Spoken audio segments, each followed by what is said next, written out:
Welcome to the Long COVID podcast with me, Jackie Baxter. I am really excited to bring you today's episode. Please do check out the links in the show notes where you can find the podcast website, social media and support group, as well as a link to buy me a coffee if you are able.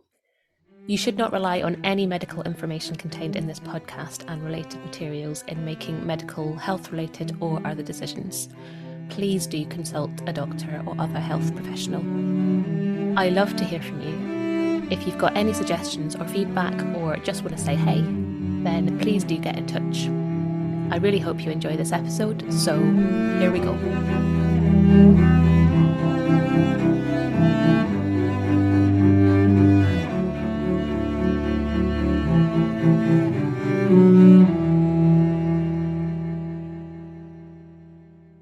Hello and welcome to this episode of the Long COVID podcast. I am delighted to welcome my guest this evening, Dr Jay Wiles, who is a clinical health physiologist specialising in sports performance and holistic and integrative health. He's also board certified in biofeedback and heart rate variability biofeedback, which is what I'm kind of hoping to dive into a bit today. So a very warm welcome to the podcast. Yeah, thanks for having me on. I'm really excited to have you here. So would you mind, just to start with, just saying a little bit more about what it is you do? Yeah, so I have a bit of an unconventional background in the sense that I'm a clinical health and performance psychologist by trade, and that is my discipline that I went to school for.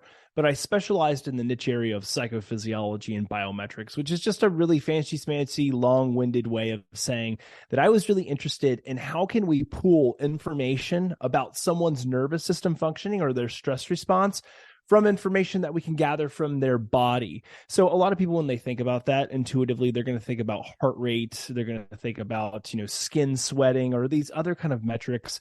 But I became fascinated with heart rate variability, and heart rate variability, which I'm sure we'll dive deep into here in a minute, is just an amazing mechanism for tracking these subtle or large scale changes in the autonomic nervous system or in the human stress response. So we can actually use that metric as a guide to determine whether or not someone's stress response is being activated or is being deactivated, which we may refer to as the relaxation response.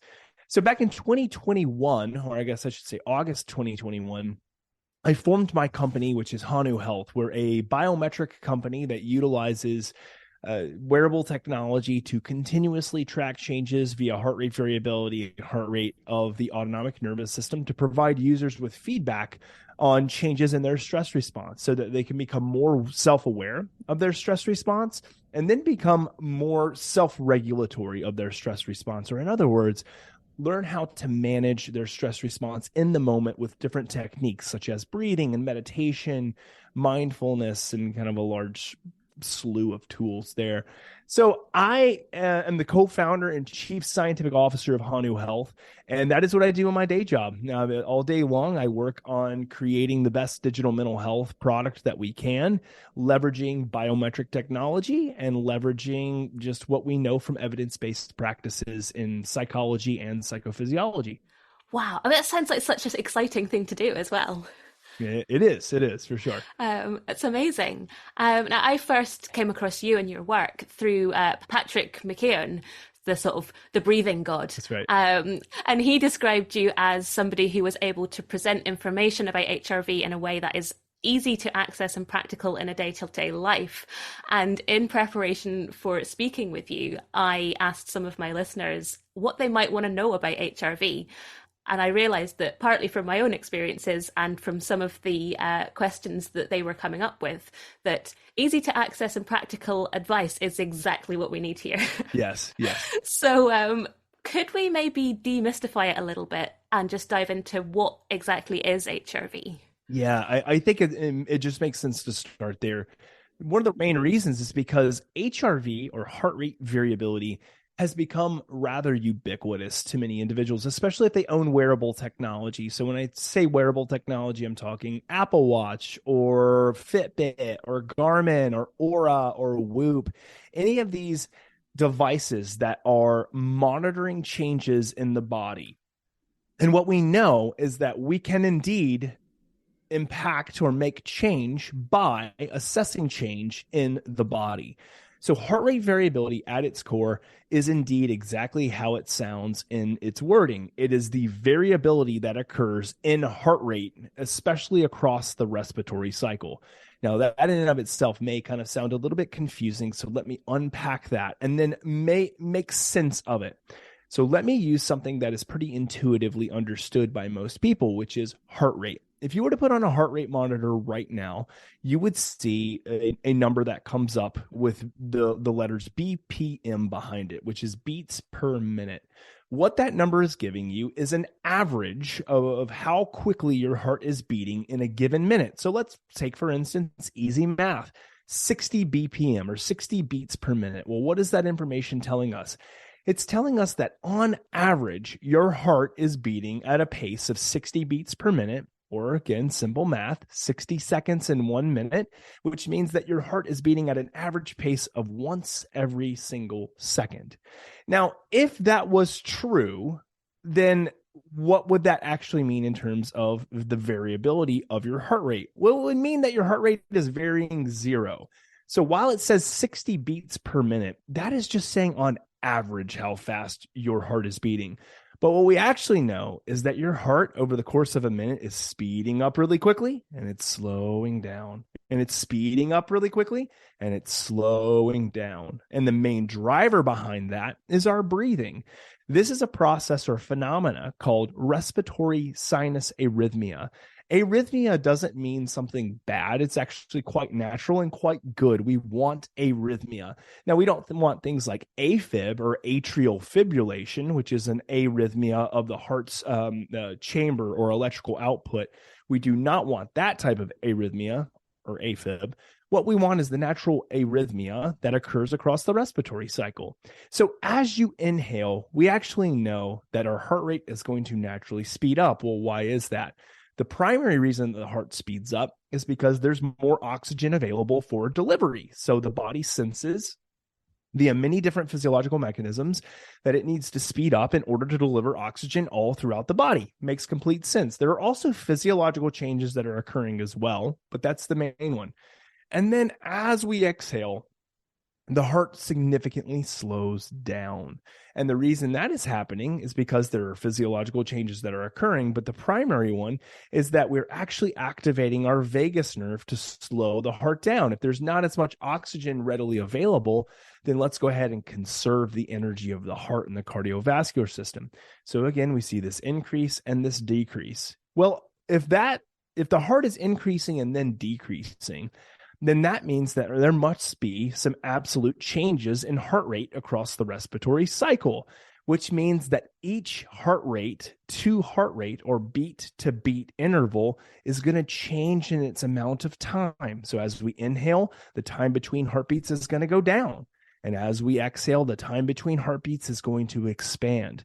The change in the heartbeat to beat intervals is heart rate variability.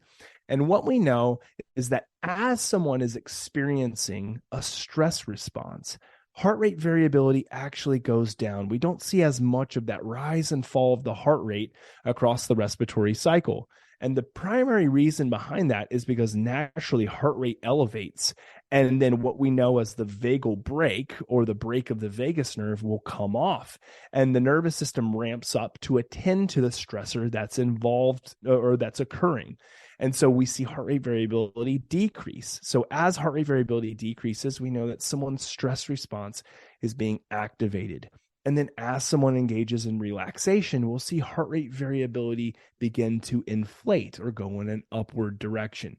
So basically, HRV is going to serve as a guide. It is a directional guide that allows us or helps us to understand how adaptive or how resilient the nervous system is to experience of stress at any given point in time. And the more resilient we are to stress, the higher we see our heart rate variability inflate. But when our resources are overly taxed, when we're experiencing significant physiological or psychological stressors, we'll see the suppression of heart rate variability indicative of, again, a taxed resources on our nervous system. Hopefully that wasn't too much all at once. I think if I was listening to this episode, I would probably actually just rewind by about 5 minutes and listen to that all over again. Because like it was amazing. I just feel like my head would need to take it in for a second time. I mean that's amazing because it puts it into kind of language that certainly I feel like I can understand. If you were to Google heart rate variability, for example, you'd probably come up with all sorts of kind of medical jargon that is probably going to go, whoa. For sure. There's a lot of complexity to heart rate variability because it is a very intensive biometric. And what I tell people is that they don't need to understand the ins and outs of how it's quantified, the algorithm, the mathematics behind it, the physics behind it. What people just need to know is how to understand it as a directional guide. And with that, it can actually be quite easy to understand. It's not super difficult to understand, but of course you can go and dig into the weeds of HRV and it can be quite dense. Yeah, and that's exactly the sort of thing that I would do, and I would find myself completely overwhelmed by all this stuff. So actually, a higher HRV is better. Mm-hmm. This is a good clarifying point. I would say 90% of people who email me who are looking to come and receive services, let's say through Hanu, because we provide a software, hardware platform, but we also do coaching services. 90% of people come to me because they believe their HRV is too low. And they are like, how do I raise my HRV? And I'm not saying that that is inherently a bad question per se, but what I would say is that it's probably the wrong question. The reason being here is because HRV is very relative. It does not operate like many other metrics that we use. And what I mean by that is that other metrics that we take in terms of health biometrics or health biomarkers, a lot of times they're compared to what we call a normative range. So if you were to go get, let's say, a cholesterol panel done or a blood lipid profile panel or take your blood pressure, we have certain ranges where we want people to fall into. And when they fall outside of that range, well, then there's pathology potentially. Something's going wrong. We need to mediate and come in and do something to assist that individual because we see something that could potentially lead to negative health outcomes. HRV actually doesn't work like that. We don't have this range where we say, if you are outside of this range, you have quote unquote low HRV or you have quote unquote high HRV, and we need to stabilize that number for you. We just don't have those metrics. So what we actually say is that we need to look at HRV over the course of time. If you were to take, let's say, for instance, one snapshot of HRV, if I put an EKG on you or we measured it kind of within a 2-minute framework, that number in and of itself would be essentially meaningless because it has no basis of comparison. There's no context to it. But if I measure it day in, day out, and I start to see trends, well, now we have something, information that we can do something with. So let's take, for instance, and kind of to your point of, should we want a high HRV? We would be looking for an HRV that is higher to our baseline number relatively. So we use kind of, again, simple math.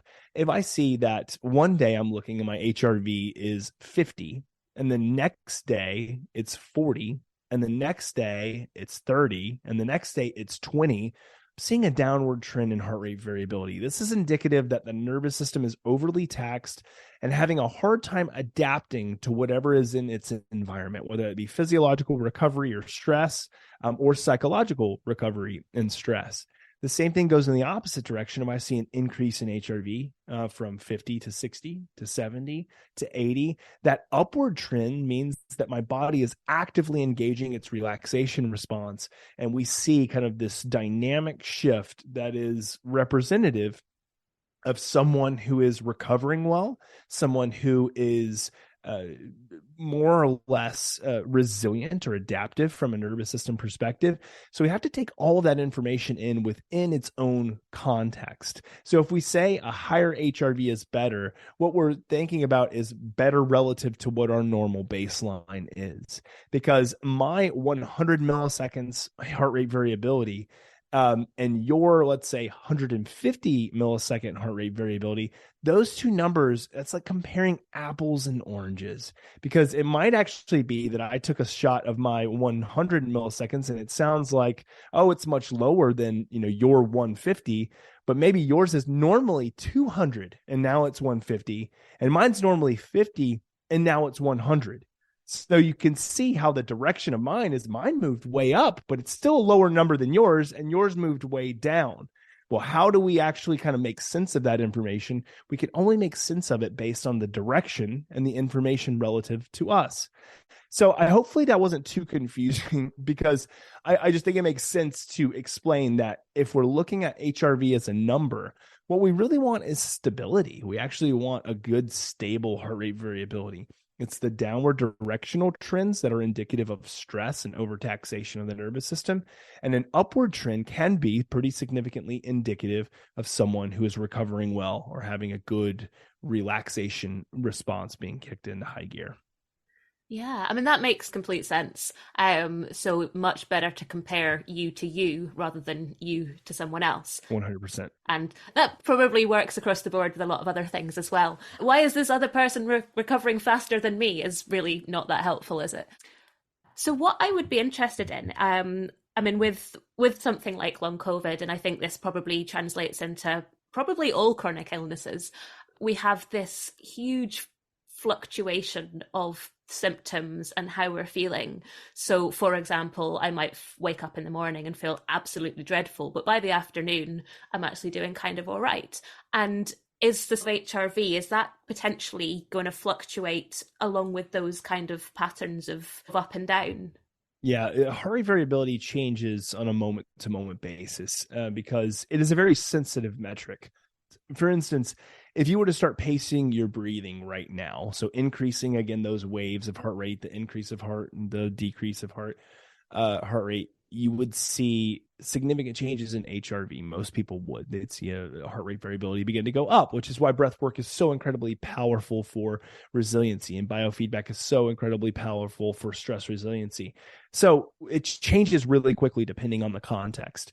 If I were to, jump around the corner and scare you really quickly, your heart rate would fly up and your heart rate variability, would go down like a rock, and then it would come back and it would stabilize.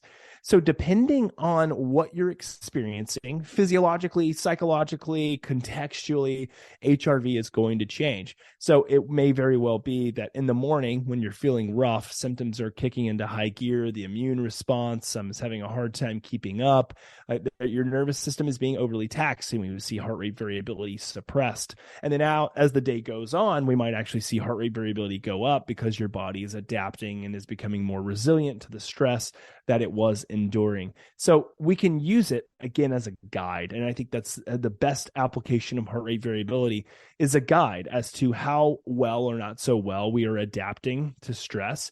And when we find that we're not adapting so well, that's the opportunity for us to then begin to implement some of these other strategies for overall stress resiliency, mental resiliency, and nervous system resiliency. Yeah, of course. I mean, that makes total sense because, I mean, for example, if you were, I was going to use the example of a run, but we're talking about long COVID here, so maybe a walk. You decide to go out for a walk because the sun is shining and you feel like you have some energy, and your heart rate is going to go up because you're taking some exercise. Yes. But then when you stop walking, your heart rate is then going to drop back down again. So you would then expect your HRV to reflect that. Yeah. No, that's right. You go out and you go walk. Heart rate variability is going to go down. Heart rate goes up. Well, the reason that is happening is because it requires a lot more energy. You have to mobilize a lot more energy when you're doing a walk. And especially with someone with long COVID, you're exerting even more energy than the average individual. So you're going to see a higher increase in heart rate, a declination in heart rate variability. And then when you stop, when you are rested or relaxed, we should see that swing back in the opposite direction, where heart rate variability stabilizes and heart rate comes down. With someone who has an overly taxed nervous system, we can actually use kind of the recovery of heart rate and heart rate variability after we mobilize or exercise using a lot of energy to determine whether or not that person is recovering in a timely manner. So I've seen many individuals actually who have come to our clinic who have long COVID, who instead of heart rate variability stabilizing and heart rate stabilizing really quickly after a walk, it takes an extended period of time. It's not just a 2 to 5 minute stabilization period. It's more like a 15 to 30 minute stabilization period. And what that's telling us is that the nervous system's having a really hard time keeping up with the demands of energy mobilization, and that is reflected in those numbers. So it would be as if someone were to go do let's say a really long exercise. Let's say someone's training for a marathon and they're going out to run one of their longest runs prior to the race, 20 miles. And they came back after that exercise, and I see a suppression of HRV by, let's say, 50% or so. And that stays suppressed, let's say, for 6 straight hours. Well, what does that tell me? That person unfortunately has overtrained, and their nervous system's not bouncing back like it should. And they need to prioritize recovery and rest. Well, we have to take kind of those same principles and apply them to everyday living. Even if we're not training for the marathon, we can see the same thing reflected just in small scale energy mobilization.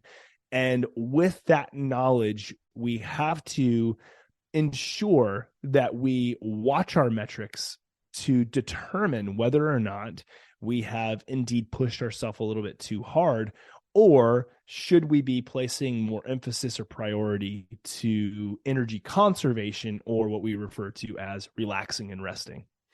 Yeah, I mean, whether you're, training for your marathon or walking to the post box, I guess the principle is the same, isn't it? Yes. And a common symptom of long COVID is this post-exertional malaise or post-exertional symptom exacerbation, where, you do too much, but you don't realize it until later that evening or the next day, or whenever it is. I think it can be up to maybe 48 hours sometimes. And how can we use HRV? Can we use HRV to kind of help that not to happen? What we know is that as we see a downward trend in heart rate variability, especially over the course of a few days, or especially if it elongates out to be like a week or so, that change or that dynamic shift that is occurring in heart rate variability is telling us a lot of information. It's providing a lot of actual inherent value.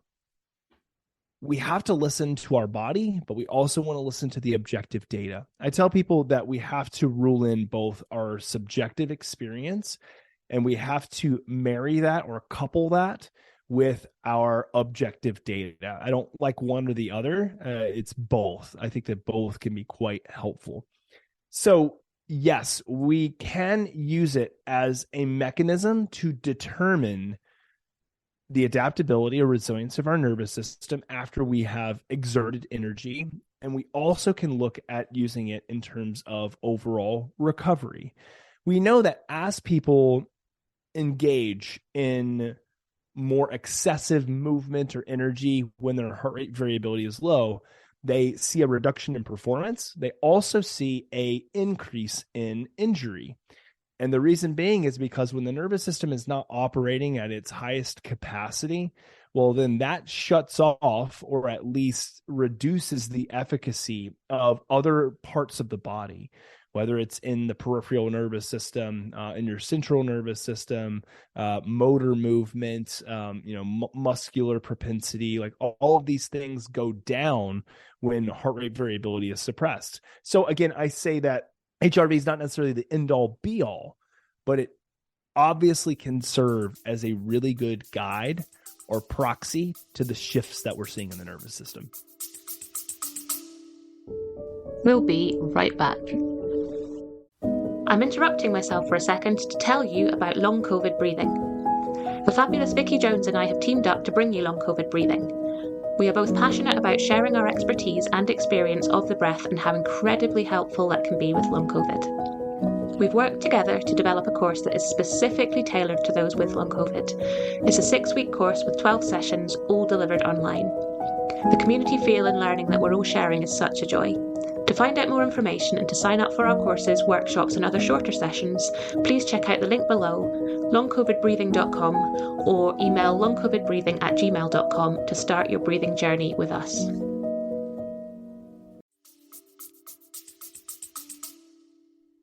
So if your HRV is kind of on the low side and it's maybe been on the low side for a bit, or you've had a downward trend that you've been tracking, today is probably not the day to see if you can walk a little bit further than you did last week. Yeah. What we don't want it to serve as is a self-fulfilling prophecy. A lot of people will see that data point and say, HRV suppressed, so therefore I kind of have an excuse not to do anything. Or, a lot of people will see their sleep data and say, well, my sleep data said I slept like crap, so therefore, it's going to be a bad day. I'm going to feel no energy. And they kind of live out that self-fulfilling prophecy. We don't want it to be like that. That's why we have to kind of coming back to couple it with our subjective experience. I think that is probably the most inherently valuable thing that we can do. So use the data judiciously. Don't simply just take it for its face value and say, this therefore is going to determine my behavior. It may very well serve or act as a guide for behavior, and we have to listen to it. But I don't kind of like the dichotomy of saying this is telling me, yes, do this, or no, do not do this. We as human beings have to put a little bit of the investigator detective hat on, if you will, and kind of come to the conclusion based on the data and because of the data, not simply solely on the data in and of itself. Sure. So it's a really useful metric, but it's not necessarily the whole story. Yeah, I would agree. I would agree with that. It gives a lot of really great information. That information in and of itself should be paired with other things. What would a sort of useful but not overdoing it kind of level of monitoring it, every hour or every day or every week, what sort of level might be kind of useful? I think it's going to be different for everybody, because some people are just going to be able to use that data effectively and want as much of it as possible moment to moment with something like Hanu, which is capturing HRV continuously every single second it updates. So some people are going to want that. Some people are like, no, just once a day is enough data for me to understand trends. And there's some people that for them that's too overwhelming. I'd rather have just once a week kind of look at the trend that's happening over the week. I think we just all have to know thyself and know kind of what our limits are. And for some people, it's going to be that they have zero problem with checking it all the time. For some people, the data is going to be too overwhelming. Like if you come and you work with one of our coaches here at Hanu, we like to tailor the programs to the needs and the knowledge base and the expertise of the individual, and handhold as much as possible, or let people run free kind of as much as possible. But the whole idea we want to become our own source of data or biofeedback machine. So we can leverage technology initially, but not become overly reliant on it, so that when we are free of technology, we have a good level of self-awareness and interoception, which is our ability to check in with our physiological response. We want to develop that naturally. So I just say that a kind of expedited or quick way to do that is to leverage technology. So it comes back to it being a really useful tool rather than a sort of instruction manual. Right. Yeah. There's some interesting examples of what we've seen and how we've seen HRV operate kind of since COVID-19. When I got COVID, it was the OG, the original. It was back in like middle of 2020, maybe a little bit closer to late. So it was pretty early on comparatively, and it was the first strain. For me, not to provide any level of comparison, but just for reference, my HRV is generally around 100 to 110 at night. And when I got COVID-19, I have pictures of this. It went down to like 14 milliseconds. So like from 110 to 14 milliseconds, my body temperature was up like 5 degrees. Like it hit me pretty hard. Now, I was very fortunate and lucky that I did not, experience any of the long COVID symptoms. Most of my symptoms were gone within just a few days. But the thing that continued to linger was a suppressed HRV. Now, it wasn't down in the 14s. It was more like in the 50s, but that was still 50% of what I used to have. And it took a solid 3 months after COVID until things got back to normal. That is not uncommon whatsoever with people who have gotten COVID-19.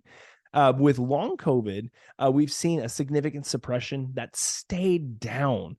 And I think that is where it gets very interesting, and it gets very concerning, because we see kind of this nervous system that is basically stuck more or less in an activated fight or flight state and is responding harshly, probably more from an immunological perspective, responding very harshly to the symptom presentation and to the kind of residual ailment.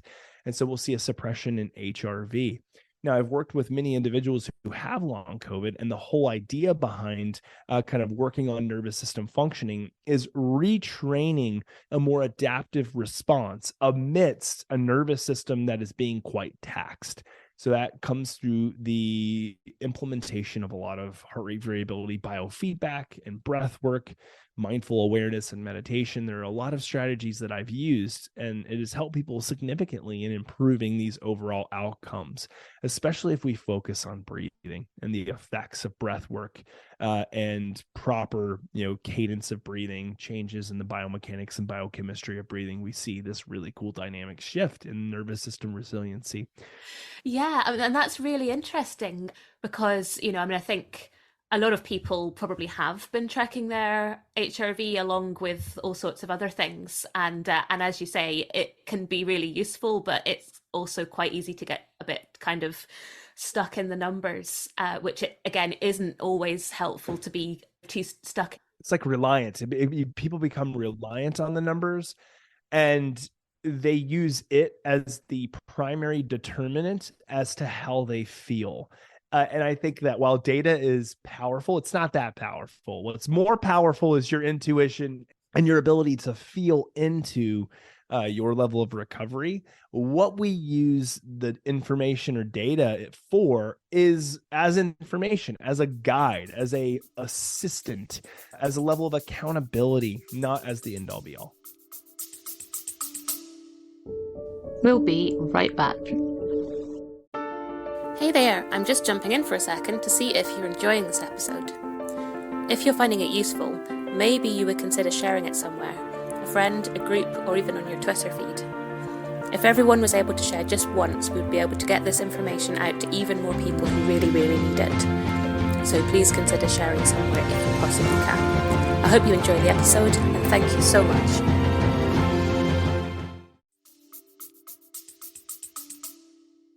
Yeah, definitely. And that comes back to what you were saying before about, listening to your body being kind of just as important. But yeah, it's interesting just to have an example of your kind of figures from before you were sick and then when you were, and how long that took to come back. And that's really, really fascinating. What would be really good to talk about? You just touched on breathing, and I love breathing. This is totally my rabbit hole. But I would love to talk a little bit about how we can improve our HRV. How can we make it better? What I would always say is keep in mind what it means to increase your HRV and why. I am not nearly as concerned with people trying to increase their HRV for the sake of having a higher baseline number. What I'm more concerned with is people using HRV as a guide for changes in their nervous system. And as HRV increases, that means that we're more adaptable and more resilient to stress, which is a good thing, because in today's modern day and age, with stress and anxiety being at an all-time high, we need to develop whatever mental and emotional health fortitude as we possibly can. Because what we know is that there's such a strong intercorrelation between our physical health and immunological response. and our emotional well-being. So when I think about increases in HRV, I think about people implementing and using the tools to help build a more fortified level of mental and emotional health. What does that look like? Well, we know in the research, we can increase heart rate variability and improve mental health and mental well-being and functioning through things like exercise, increasing things like low state cardio or low heart rate cardio or high heart rate cardio, like high intensity interval training. Now, I know for people who are listening and who have long COVID, these may be way too far reaching and may not be beneficial for you right now. So I'm just giving more or less what the research shows, but not saying that it's necessarily applicable to everybody, because I have to know thy audience. So I do not want to present things that you're like, well, that's kind of out of reach. So I'll get to the ones that are more in reach. General movement, though, increasing general movement has been demonstrated to help with the nervous system and resiliency, emotional health, and heart rate variability. Things like walking, things like doing mobility movement, yoga, stretching, more like pliability or myofascial release. Those things can be really helpful. The other thing would be nutrition. And this is something that's extremely important for everybody. But as we increase inflammation in the body, as we remove processed foods, as we focus on increasing high quality food, making sure that we're not eating too much as well, these are things that are extremely important in nervous system resiliency. And we can enhance heart rate variability by decreasing inflammation through what we put into the body. The next one would be sleep. Sleep is the foundational pillar to all things mental health. You can have everything going right in regards to your health behaviors, but if sleep is lacking, if sleep is not a priority, then we're leaving a lot at the table and we're probably doing a lot more damage than we are good, even though we're doing all the other things. So prioritizing sleep, ensuring that we're getting really good quantity, but also really good quality sleep, and enhancing our deep sleep and REM sleep cycles so that we can enhance overall cognition, brain neuroplasticity, nervous system repair. That is where we recover the most, is via sleep. So I really place a lot of emphasis on dialing in sleep and utilizing things like sleep tracking and sleep data to help monitor kind of the overall efficiency of sleep and just the overall quality of sleep. And then the last one, which is probably the most important one, and obviously I'm biased, is going to be stress mitigation skills and emotional health through things like biofeedback. And so basically, if anybody's wondering what biofeedback is, it is a tech-savvy way of doing breath work. So with breath work, we change the biomechanics, biochemistry, and cadence of breathing. But in breath work, traditionally, you don't need kind of the use of technology to monitor the effects. But with HRV biofeedback, or heart rate variability biofeedback, you basically watch what's happening with your heart rate and your heart rate variability in real time with the inclusion of changes in breathing, or what we refer to as breath work.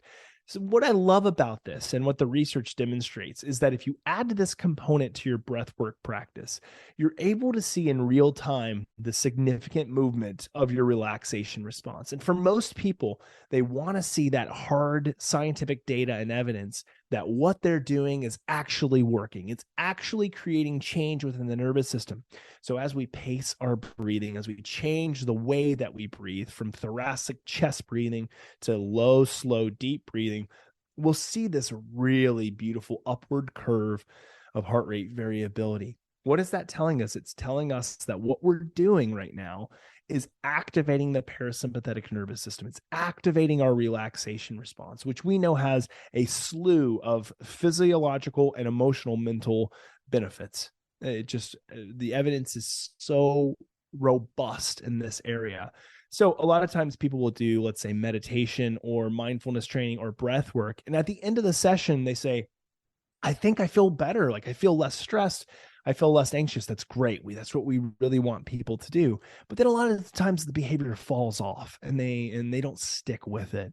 And a lot of times we have to say, well, what is it? Is it a motivation problem? Is it just that the effects wore off? It could be all of the above. But what the research has demonstrated is that if you're able to show them consistent improvements in nervous system functioning with the data that I'm talking about here through heart rate variability biofeedback, it gives people more of a buy-in. It turns from oh, I don't just subjectively feel it, but I see the evidence, I see the data. So I'm a huge advocate of that. And there's a lot of robust research on how HRV biofeedback can improve heart rate variability and breath work in and of itself. You do not, let me be clear, you do not need the technology and the data for breath work to work. There's nothing magical about the data in making it work any differently in your physiology. So, spoiler alert, your HRV is going to increase no matter if you're looking at it or you're not. However, can serve as a guide to help you stay motivated, keep you the accountability, and then also demonstrate to you what's working and maybe what's not working as effectively. So it helps you to dial in that practice. Other things like yoga nidra, non-sleep deep rest, meditation, these can be very valuable ways to influence and increase heart rate variability. And the last thing that I'll mention is, and this kind of goes more into the nutritional category than anything, is reduction of alcohol. We know that as people consume more alcohol, and again, I don't want to be the one to demonize alcohol, but I do know that consistent alcohol drinking can significantly suppress autonomic nervous system functioning and will significantly reduce heart rate variability. I think it's kind of clear in the scientific community that alcohol is a poison. Like alcohol is a poison. It's not to say it can't be used sparingly, with friends and having it. And there's nothing I love more than a nice glass of wine, but a habit of it is not a great thing. We kind of know that. And we see that clearly in biometric data. It used to be thought, oh yeah, drink the glass of wine. It's got great anti-inflammatory properties. That research has basically kind of just been nullified by the fact that there are too many damaging properties of alcohol that outweigh the potential benefit that it may have by a significant portion or range. So those are the primary ones that I would go to. So again, just to kind of recap, exercise, nutrition, sleep, and stress mitigation skills. I think that's kind of foundation for good quality health anyway, but making changes in those areas combined can help to improve nervous system resiliency and HRV. Yeah, there's loads of really, really useful things in there, which is fantastic. It's very interesting what you were saying about the data being useful for sort of motivation, or, if we're going to get off our arse to do something like breathing, for example, or if we're going to make changes to our diet, and give up chocolate or reduce our alcohol, or whatever it is that you're making your change in, you want to know that it's actually going to be worth it, don't you? I mean, especially if you have long COVID and your energy isn't very good, it takes energy to change your diet, so you want to know that it's actually making a difference.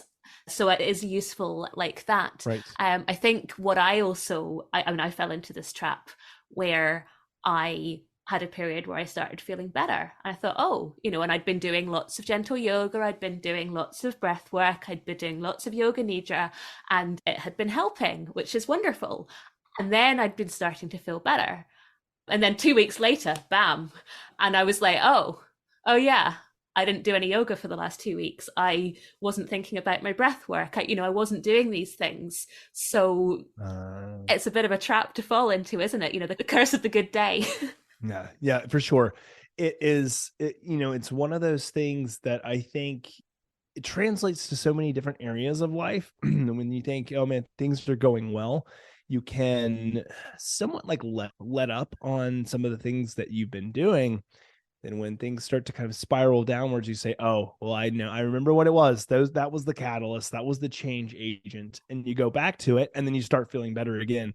So it's all about kind of creating those small habits and behavioral changes to move us in the direction of something that can be sustainable. And that's the key. Keep it sustainable.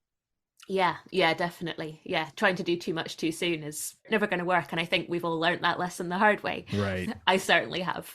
Yeah, I think it just comes back down to being a guide and how we can use that information as a guide to improve resiliency through things like what we mentioned earlier, all those tools. Yeah, definitely. So what has been quite interesting is the people that have been talking about the relationship between HRV and PMS. So I've noticed this myself, but HRV, I think, tends to be lower during PMS. Would that be right? Because it would be a downward trend. And it's definitely something that you see cropping up in terms of symptoms occurring more around about that period. Right. What we know is that during the time of ovulation, it is a very stressful period, no pun intended, for the woman. The body is having to mobilize and utilize a lot of energy. Not to be kind of too overly descriptive in what I'm about to say, but there are two processes that are occurring. One is either going to be disposal, or the other one is going to be fertilization. And because of that, the body has naturally evolved to say both processes require a lot of energy. And if there is the potential for fertilization or a pregnancy during this time as the egg has dropped, then all hands on deck. Like, we've got to increase the mobilization of energy down to the ovaries to work in a very meticulous and fast-paced fashion. And so therefore, what we see is that three primary physiological metrics are going to change during that time. Because, again, we're mobilizing energy. We're going to see an increase in respiratory rate. We're going to see an increase in heart rate, and we're going to see a decrease in heart rate variability. Does that mean that the person is stressed? Well, yeah, kind of. I mean, the body is going through a stressful period or time where it is prepping for disposal or fertilization. Either one of them requires a significant amount of energy. And so therefore, with the hormonal changes that are occurring that kickstart that process, we see that dynamic shift in nervous system functioning. We actually know that there is immunological suppression during that time because a lot of energy is being shunted to that process. And because there is immunological suppression, or again, put simply, suppression of the immune system, that there's a higher propensity for women to become ill or to become sick during that time. And that's also because there's a significant release of cortisol as well during that time, the stress hormone. So everything's kind of playing in to the fact that during the female cycle, we see a dynamic shift in overall changes in nervous system functioning and stress response. Now, after this process has occurred and either there is disposal or there is fertilization, we see a direct stabilization of heart rate variability, heart rate and respiratory rate back to where it once was. Sure. And I suppose the follow up to that would be, is there a way to kind of reduce the effects of that? So, would improving our HRV help there? Or is it just kind of like tough shit? Yeah, a little bit tough shit, but also I would say it'd be more on the lines of what can you do to affect change from an emotional health perspective. A lot of women, a high percentage of women, I should say, when they're going through premenstruation, will experience significant hormonal changes that lead to significant emotional changes. Now, I don't want to just put everybody into kind of this stereotype of, the pissed off woman on her period. However, there is a little bit of truth to that from what we see physiologically and from the research. So if we know that tempers maybe, let's say, flare up a little bit faster, we resort to a little bit more anger. Well, we know that as those emotions become exacerbated, as they increase, especially if they're not regulated, that can cause more hormonal dysfunction. It can cause more physiological dysfunction. So the great mitigation tactic for this would be to intervene with other practices for emotional well-being. There's some aspects that are just a part of, a female's physiology, and she has to naturally go through that process and endure. I guess that is her cross to bear. However, if we want to mitigate the negative effects of the emotional sides of things, that's where I would implement biofeedback, breath work, using data to help kind of catch you in the moment. I mean, that's why we created Hanu. Hanu is intended to monitor people in real time so that we can provide feedback on changes in their nervous system so that we can intervene earlier. We can self-regulate before it spirals down into not so great emotional well-being. Yeah, that's fascinating. And I think there's a whole chapter in Patrick's book around about that. I think it's called something like Breathing for Women. Yes, it's different. Yeah, that's right. That is incredibly interesting. Yeah. The redheaded stepchild of health, it tends to be emotional health.